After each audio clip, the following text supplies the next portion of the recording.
small army was embroiled with Mexico. Relations between the United States and her Latin neighbor had never been easy. The border along the Rio Grande was rarely quiet. Mexico's successive revolutions alarmed America, threatened her commercial interests, even the lives of her citizens. To Germany, this distant preoccupation was a godsend. If the American army was kept busy in Mexico, it could hardly come to Europe. Germany proposed an alliance to the Mexican government. Germany makes Mexico a proposal of alliance on the following basis: make war together, make peace together, generous financial support, and an understanding on our part that Mexico is to reconquer the lost territory in Texas, New Mexico, and Arizona. We suggest Mexico should invite Japan's immediate assistance and mediate between Japan and ourselves.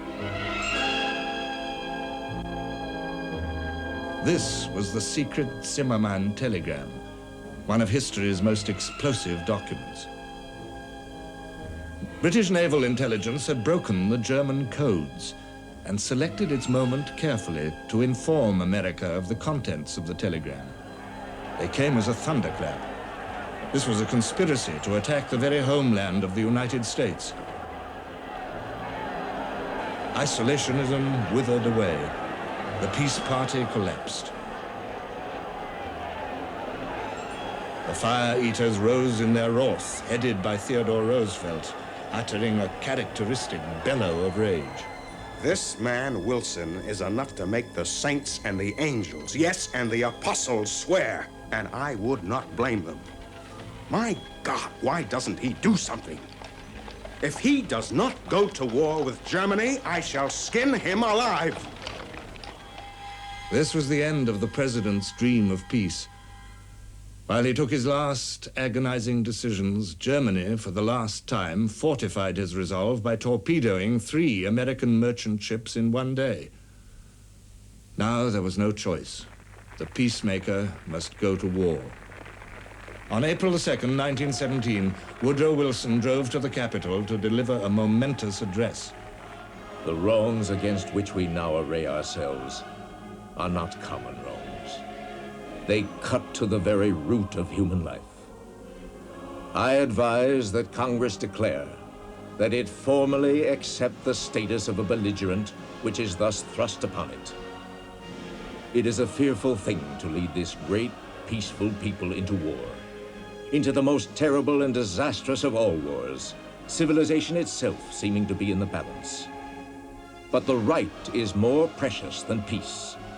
The world must be made safe for democracy.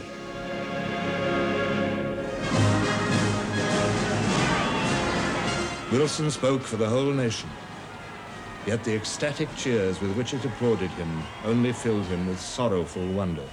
My message today was a message of death for our young men. How strange it seems to applaud that. America was at war at last.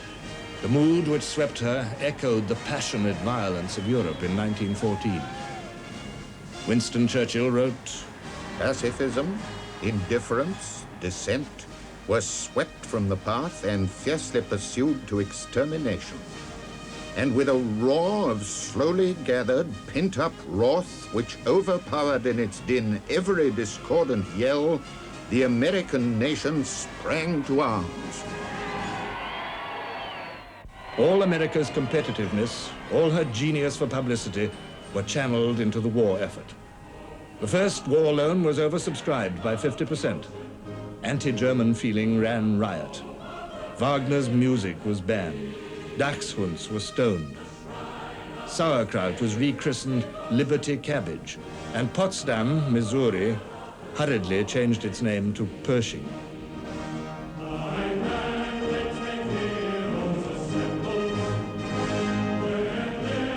Newspapers, magazines, and posters provided constant fuel for the nation's passion. Even in a prayer before the House of Representatives, Germany was remembered. Thou knowest, O Lord, that no nation so infamous, vile, greedy, sensuous, bloodthirsty ever disgraced the pages of history. All over the country, young men swarmed into recruiting centers. But with memories of the breakdown of volunteering in the Civil War, the government rushed through a conscription bill. Every male between 21 and 30 had to register for military service. Only 4% of the 10 million available failed to do so. 680,000 were selected by ballot for the first draft, the most America could possibly equip and train at once.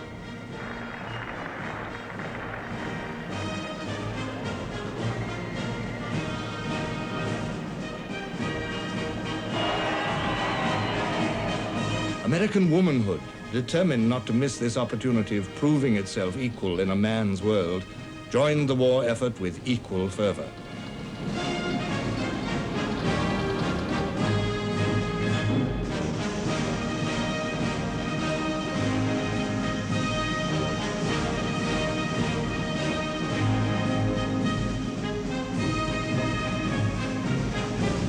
The task which faced America was tremendous. President Wilson said, It is not an army that we must shape and train for war. It is a nation. American industry was heavily committed to supplying the Allies. Now, the Secretary for War needed it to arm and supply her own soldiers. War is no longer Samson with his shield and spear and sword, and David with his sling.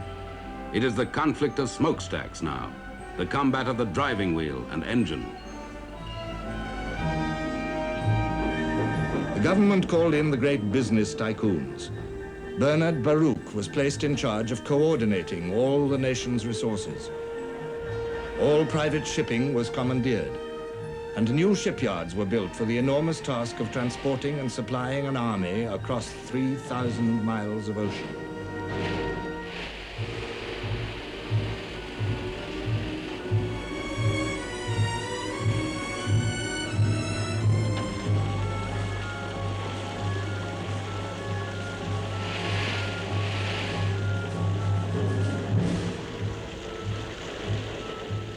Agriculture and food conservation were tirelessly organized and publicized.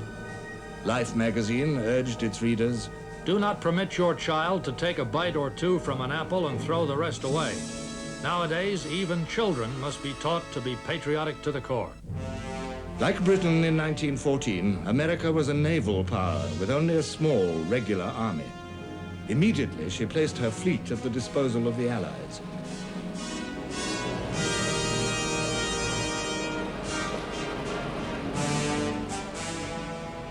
On May the 4th, 1917, the first American warships reached Britain.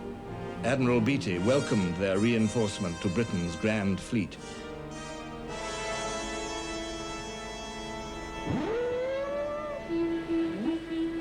But it was the American army, the influx of her inexhaustible manhood, that Europe was waiting for.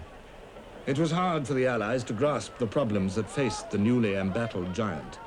The strength of America's army when she entered the war was only 80,000 men, and most of them were on the Mexican border. To turn this tiny force into a trained army of hundreds of thousands, perhaps millions, was a stupendous task. Huge camps were built at breakneck speed, and men began training in them almost at once.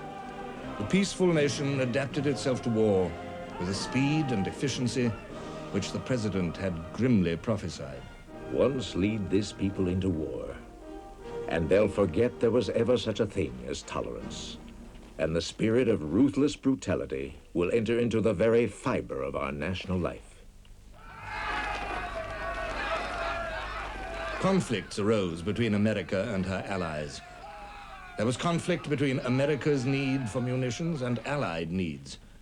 There was conflict between the demand of the Allies for immediate reinforcements and America's determination to build a great national army, as befitted her station among the powers. Allied missions headed by Marshal Joffre with all his fame for France, and by Mr. Balfour and General Sir Tom Bridges for Britain, pleaded for American soldiers. The Allies would have to wait, for America was irrevocably determined upon her course. The Yanks were coming, but they would come as a United States army, with a United States general, General Joseph Pershing. They would come in the fullness of time, and not before.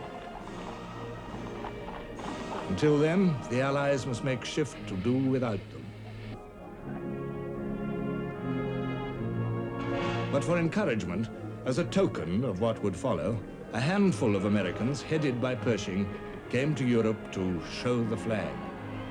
They disembarked at Liverpool to a hero's welcome. As we stepped off the gangplank onto British soil, the band struck up the Star-Spangled Banner to welcome us.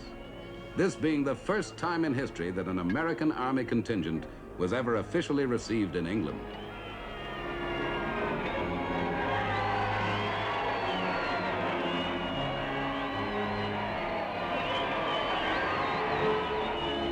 They went on to London, followed by the same tumultuous cheering.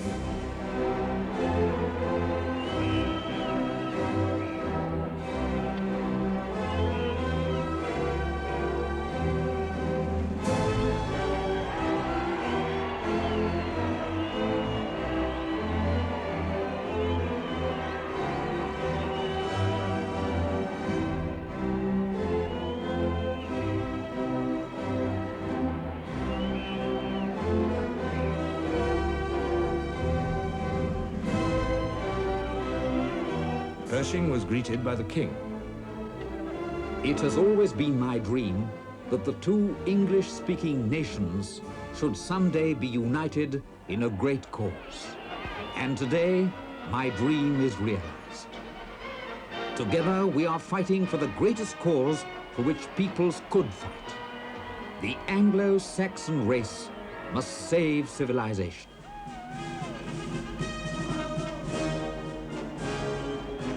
The triumphal progress continued into France.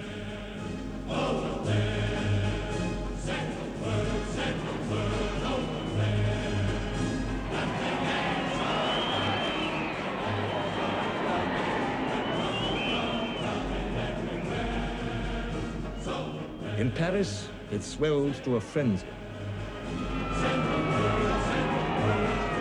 All felt that they were present at the magical operation of the transfusion of blood.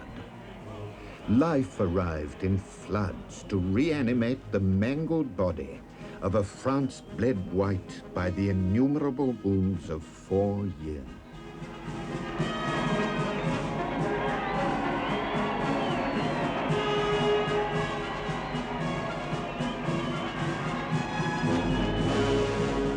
At his new headquarters in the Hotel Crillon, Pershing was called out onto the balcony by the crowd in the Place de la Concorde. A breeze caught the folds of the French flag, and in a spontaneous gesture, the normally unemotional American took it and pressed it to his lips.